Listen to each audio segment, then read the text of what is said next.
Usatine Media presents Derm DDx, or Pediatric Dermatology Differential Diagnosis. This app is based on a set of cards in a deck, and it is a great way to determine the differential diagnosis, or specifically the diagnosis, for all kinds of lesions that one might see in pediatric dermatology.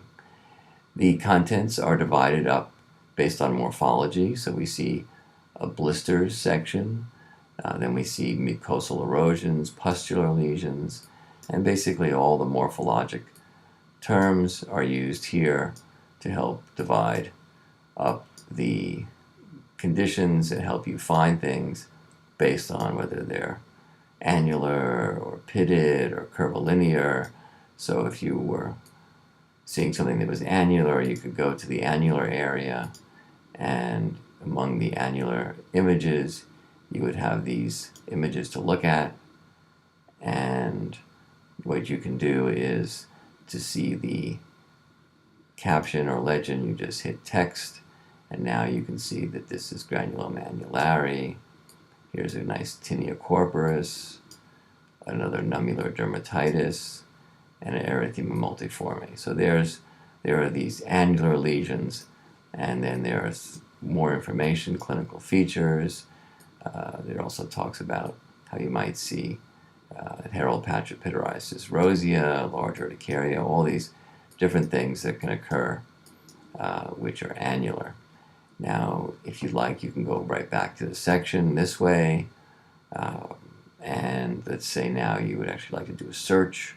You can go straight to search, and if you were looking for a port wine stain, you've already have the word port typed in because you looked at this before, so it keeps your previous searches.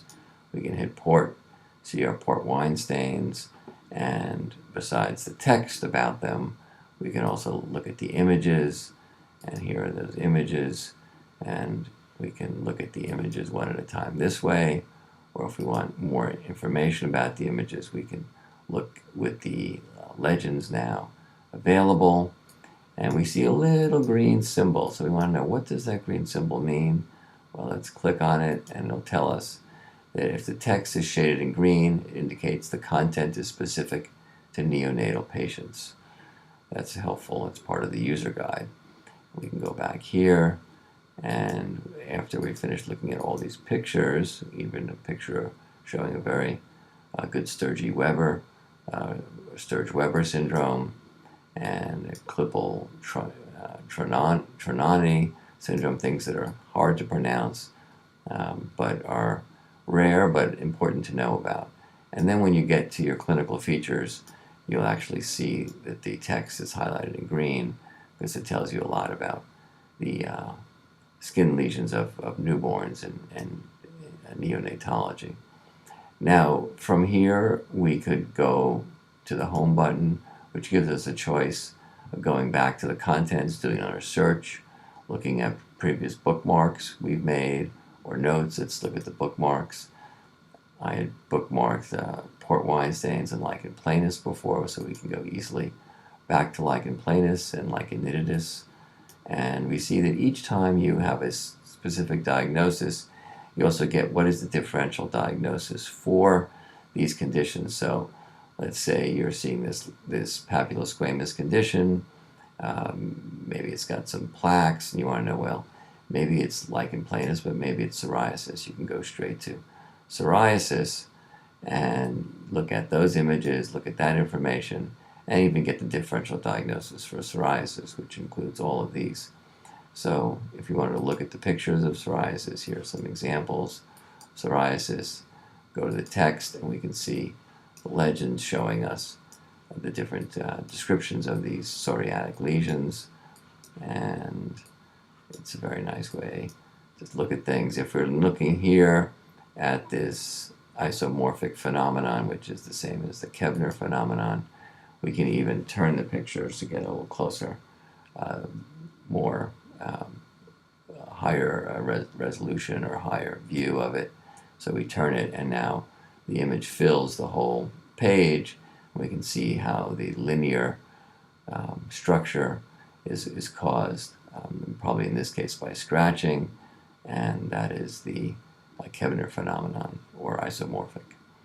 We can go back to the chapter, and at this point we can decide to jump within a chapter. If we want to go straight to something about the nails, we could do that and learn about the nails, or we could go further down and learn about variants, and then treatments, and that's just great. So we also get the treatment plan for, we're looking at psoriasis now. There's treatment for psoriasis and all kinds of good information about how to treat this important condition. Now, if we'd made notes on something before, we can go and make another note if we like, or if we're looking for previous notes, what we can do is we can go back into our home page. If we're in contents, now we can see how, besides being able to search, you can look at notes that were done previously. Here are the bookmarks. Here's our search. Here's our contents. It's all down here. And we can also look about the app itself. Here's the user's guide, which is very helpful.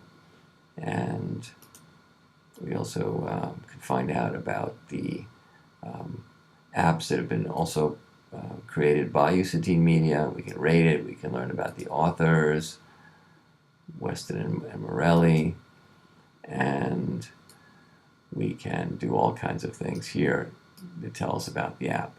It's tremendously useful for making a diagnosis of a skin problem in a child, and we want to just learn a little bit about the developers. You'll see that here is the Usatine Media company that has done this. I get to be a co-president with Peter Erickson, and together we develop these apps, and we love to bring them to you, and I hope that you've enjoyed this preview and that you take a look at this app in the store. Have a good day, and we'll be signing off. Thank you.